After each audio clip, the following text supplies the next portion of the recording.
felt like a distance between us. I have an idea of what it is, but what I think made it awkward is because I told you I have feelings for you, and we didn't talk about it ever. That was like weird. I don't know if it was just too awkward to talk about or too. I don't know. Like, it's just like, I feel like you left me hanging out there a little bit. Like when you said that, I think I replied with like something super mad, normal, regular, like. You laughed and called me stupid, bitch.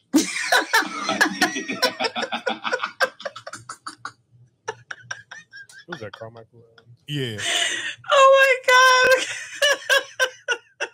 Like, look at his face. Oh my God. So for people who don't know what that was a clip from, I guess, what is his name? Jerrod Carmichael show. I think his show is just relaunching again. And I have never watched this show, but I want to say it's like Carmichael. You never watched? What is it? Is it supposed to be like a reality show or a sitcom or something? It was a sitcom. I don't know if this is the same thing, though. I think this is something different. I think this is more like different. A reality jump. That's him probably telling his story. Yeah, telling his story and him coming out because I didn't. Go ahead. What you about to say? Yeah, because the Carmichaels was like on Fox or something like that. Yeah, but this not that. This is something completely different. Yeah. That was a little sitcom with There was a bunch of people on there. It was funny. Like the shit that people was wondering why it just completely just got canceled. And I think it had to do with him though. I mean, probably. And like I said, I never heard of the show because I think that's like when he was coming out or he came out, and I think that's where all the controversy and everything just happened. Whatever. And yeah, of course. At the other day, I think he was on one of them shows, one of them talk shows. One of them, Jennifer Hudson, one of them, and he was sitting there talking. And I was just like, damn, like you kind of messed it up for yourself. Yeah, I guess. I mean, the reason why I wanted to bring it in, it was just because, of course, me reading the comments and you see how some people were on the fence with it, and then I seen some people like, bro, what if Tyler the Creator just really be trolling and playing? He's not really gay, so yeah, that's why he just laughed you out, and that's why he didn't take you serious. Like you maybe just feeding into it, like when he talking and you watch the video and you see like how Jerrod Carmichael face look kind of defeated, where it's like Tyler the Creator like literally just laughing in his face, and he just like, bro. Are you just assuming that I'm like, you're assuming that I'm gay? And then you see some people just like, oh, this is why people don't like to come out and this and the third. Like, no, you forcing something. You didn't have to record this. And you thinking record it. And of course, and that's what people were saying. Like, you thinking you recording it was going to change my response because you a dude. I'm supposed to feel some type of way. No, I know I'm not gay, so I'm not about to change because you're recording this. I'm going to laugh you out on this show. I'm going to have me a Tyler the Creator moment because this is the response that you think of for a Tyler the Creator moment. Where if he's like, y'all are going off of tweets. It ain't like you have actually ever seen me kiss a man. You ain't never seen me booed up, laid up, butt naked. You just literally. I don't know him and what's name. What's the name? Will Smith's son. You ain't never seen them together. You only seen them tweet. I think they did one time at a concert or some shit. They did. Said with words, but you haven't never seen him actually physically touch the man. No, you seen him with words like flirting and playing. Like you know how many you can flirt with a girl and that don't mean you get no cheeks from her. No, you're right. But so that's my whole point. Yeah, you're buying into the image that Tyler the Creator is selling you. No, Tyler the Creator has done way worse stuff than that. So you think it's more of who is more believable though? Then would you think that would you say Lil Nas X is more believable gay than Tyler the Creator? No, because I think Tyler the Creator is more believable because people like think that Tyler the Creator is like always doing shit to troll. No, and I think Tyler the Creator he not the COE shit.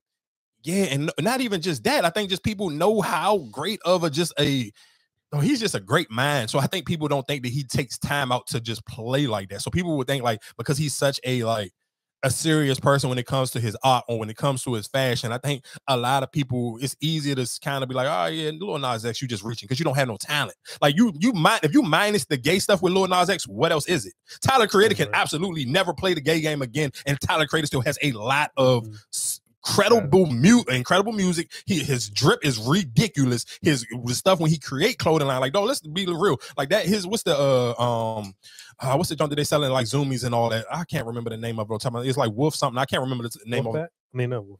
Is it Wolfgang? Is it? Yeah, it's Wolfgang. It might be. I can't remember. I don't quote me on what the name of it is. But the purpose is anytime you go into junk, one, it ain't cheap, and 9 times out of 10, the good stuff already be sold out. So he got a different type of audience that he has built from himself from damn near almost like that World Star generation. Like when World Star was World Star, like he was one of those people, like from his very first video when he fake hung himself and he ate a roach. Like, dog, Tyler Creator's been Tyler Creator. If you take away the gay stuff with Lil Nas X, there's nothing else left in Lil Nas X tank. Nobody don't care. It's nothing to even like concern yourself about. Like, who really cares? So I think sometimes for some people, it's just like even this Jerrod Carmichael, like he's maybe like you said, I think he kind of is doing himself this benefit, or by just sitting here, you're trying to lean too much into it. I think he's trying to force it too much. No, because even of course, because even though the crazy came out, the way I think like where he came out was like on stage. It was on stage. It was doing a special. So what you about to say is, and I was listening to. I remember this was a minute ago. I listened to the Breakfast Club, and they was just, and Charlamagne was like, "Damn, how many times is he gonna come out?" Yeah, because no, that's why I said I think for his show was funny as hell. The Carmichael's like, if you can go watch it, it's funny as hell. That show, because it was I forgot what's my man name, one of the Wayne brothers, Kenan, what's the oldest one? The one who had My Wife and Kids? No, not him. The other one kind of. Oh, you talking about the actual oldest brother, the one who created In Living Color? The heavy set? No, ain't none of them heavy set. A Wayne's brother? None of them ain't heavy set. Yeah, I want to see a Wayne. No, I don't know. When I show you the picture of the Carmichael little set, because it was him and I think what's my they're always playing the movies, the mother. She was in Lottery Ticket. I want to say she was the mother. I don't know. You had to just show me the picture. I don't know because you just saying people. Yeah, but no, that's what I said. It was a good show, and I feel like David Wayans. Okay, Damon Wayans. All right. Yeah, Damon Wayans ain't heavy set. No. It can't be Damon Wayans. Is the one my brother. Yeah, David Allen Greer. David Allen Greer. Yeah, I was about to say he ain't the Wayans brother. But it was a good show. But I think, like I said, it was getting too controversial, and it was the stuff they were saying. I think they started something about gay, and that's what kind of he came. That's when he was like, I am gay. Yeah, I mean, I guess I think sometimes, again, when we talk about media and what networks you are relying on or what you plan, I guess who your show is on, you got to be careful because if you on, like you talking about, that is main, like if it's on NBC or ABC or CBS, one of those, that is mainstream TV. Like that is like when we're talking about the Abbott Elementaries, that's a little bit different from what Stars can get away with any of the 50 Cent shows. Like they can kind of teeter the line and they kind of know how to, like, we can dip it in there, but we're not about to overdo it. Like it's not about to get too crazy where it'll turn other people off from actually watching the show. And I mean, that was one of the reasons why Empire kind of fell off, because they kind of like, they played too much into it. And for some people, it's just like, it's hard to digest. And I even think even just for that community, I think sometimes it's hard to digest. And I think even it was a clip of like with Pretty V, and I guess we can definitely change topics after we get out of this one, because I played this clip. I didn't even know what she was talking about. Top sent it to me. I'm like, bro, what's the purpose of this video? Like, what is she talking about? But it was like a video. It was a video of her in the car. Here, I'm gonna play it. Median, you guys.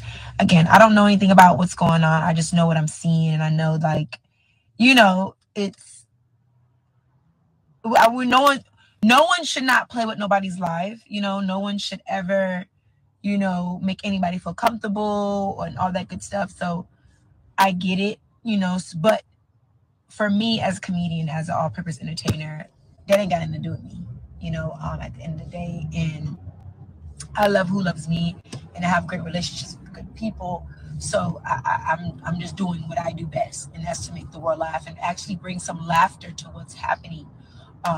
So if anybody feels offended from my last post, or they're like, oh, why she talked about that, like that, stay away from that, then y'all could, you know, unfollow me, you know, because this world is so sensitive. You can't talk about gays. You can't talk about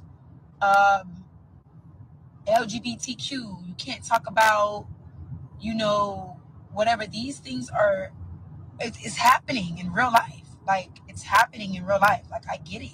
It's what's around. You can't talk about different people. You gotta stay away from these celebrities. You can't talk about that. So basically, to me, it just seemed like she was indirectly. I don't know. I didn't go look to see what was her last post, but it almost sounded like she was talking about Diddy or whatever she was trying to sit here and say. But we do live in sensitive times. But I think as a content creator, because sometimes when we talk, I think we talked about this maybe a couple of weeks ago, when people want to dibble and dabble in different boxes, you don't want people to box you in. But you have to understand, every box and every community ain't gonna support you the same. Like, yeah, whatever got you popular, if you're not home, if you're not willing to actually put the work in, like somebody like a Joe Rogan, where it's like, I got a huge diverse audience, So then everybody, when you find your audience is gonna ride with you in your opinion, regardless. It's the same way. Even I can sit here and like look at the Breakfast Club, and I can sit here and give you a defender. I can sit here and say I was disappointed in their stance, but at the same time, I can defend them because I'm their audience. I am a fan of the Breakfast Club. I watch them enough to kind of understand like where their point of views are coming from, or I listen to them enough to understand like the tonality of when they change from certain things that may have happened to them in life. So for her, where it's like sometimes on social media, because you're trying to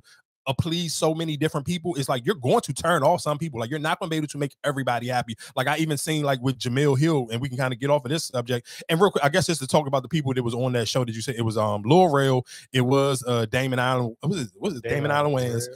Greer, yeah, Damon Allen Greer. He was just on the Breakfast Club recently. He was promoting a movie.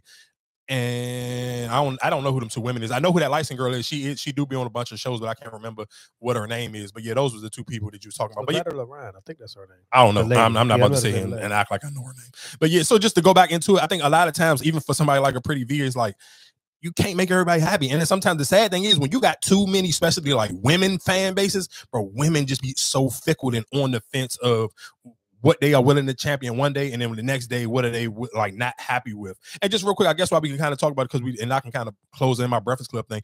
I think we talked about it last week, but I can't really remember. But I seen a lot of people trying to give pushback on them, like giving a platform to Candace Owens. And the people that they were sitting here saying, like, oh, I want to see Angela Rye, or I want to see Amanda Seales. And just for somebody like me, I know who Angela Rye is because of the Breakfast Club.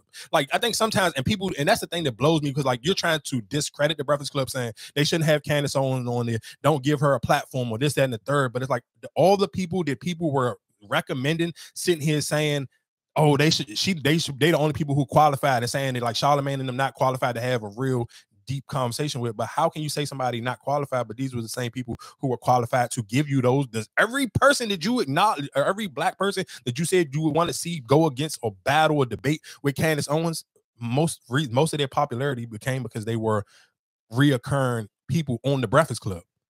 Like I know who what's the Trump, I call him Crump. I call him the ambulance chaser. I know who he is because every time it was something happened within the black community, and it was like he was the lawyer. They called the Breakfast Club, called up the Breakfast Club. He was talking about it. I know who Tamika Mallory is because she came up to the Breakfast Club multiple times. I think that to me is what is corny. Where it's like I don't know how we got to that space where people try to discredit the Breakfast Club, but bro, the Breakfast Club. But do you fault them too? Because at the end of the day, you don't resurface those clips because because I don't have to. Nigga, that's what YouTube is for. You go do your own homework. Yeah, I feel like a lot of people forget about those too. So who fault is that? That's not my fault. That's you. Obviously, you're not my audience, and I think that's one thing I can see and give the Breakfast Club a lot of credit. But if you saying if it's a newer audience, a lot of people that's speaking on it or even saying that now are newer audience. That's what you're trying to attract is newer audience. So if you don't see them from the beginning, or you saw those episodes prior, you wouldn't know those episodes exist. So what? So, that's not my job, dog. I'm not reteaching the class. I already taught this example. But that's what I'm saying. Talking about. But if you saying somebody that's new, that's younger, like you said, that we're applying to the younger generation, or somebody that's new that just started looking at the Breakfast Club clip. If I know they wasn't on there before, I just see this Candace Owens clip. I didn't know that. Oh, all them been on there. That's not my problem. And that's what, again, what the Breakfast Club was saying. The more people, all the people who were worried about complaining about them having Candace Owens on there, build your own platform up there and you bring them up there. Then. That's not my job. My job ain't sit here and make y'all feel happy who you think. If you like all these other people, you build them people up and you get them to get Candace Owens to come on there and jump. Because he said, and I love what Charlamagne said, I watch more people make videos discrediting why we shouldn't have had her on there instead of worrying about building up their own platform. And that, again, when I talked about that with academics, with the Meek Mill situation, stop complaining about academics and help somebody else build up their platform. Build up another platform that's going to be the platform that's going to be like, it's for me. I know that I can come here and lean on this person. Like same way with Skip Bayless, he didn't build his career up on, and some numbers came in with his joint. Like I think they were saying like now his show averaging like 50,000 views a week, but you built your show up on talking about discrediting LeBron and talking about the Cowboys. It'd be like, bro, sometimes you don't even gotta watch his show because you already know what he's gonna talk about. So it's like, what's the point of even watching if I know exactly what you're gonna talk about? So that's my point. If you're not building up a new voice, you're not building up fresh conversations, you're not talking about stuff differently, you're not giving it a different spin, people going to eventually like fade out on you. And again, like I said, to me, I just be like, damn, people who tried to, I literally watched this, John, I think it was like Mark Lamont Hill. It was a young lady. She was literally just on the Breakfast Club and they was interviewing Mayor Adams from New York. And she was going crazy on him. And don't get it twisted. Her and Charlamagne got a relationship because even through that episode, she was mentioning like how her and Charlamagne had a text thread going, and they was discussing the Candace Owens thing. And I think, and realistically, I'm sure whenever they recorded that show, that was the episode before. That probably came.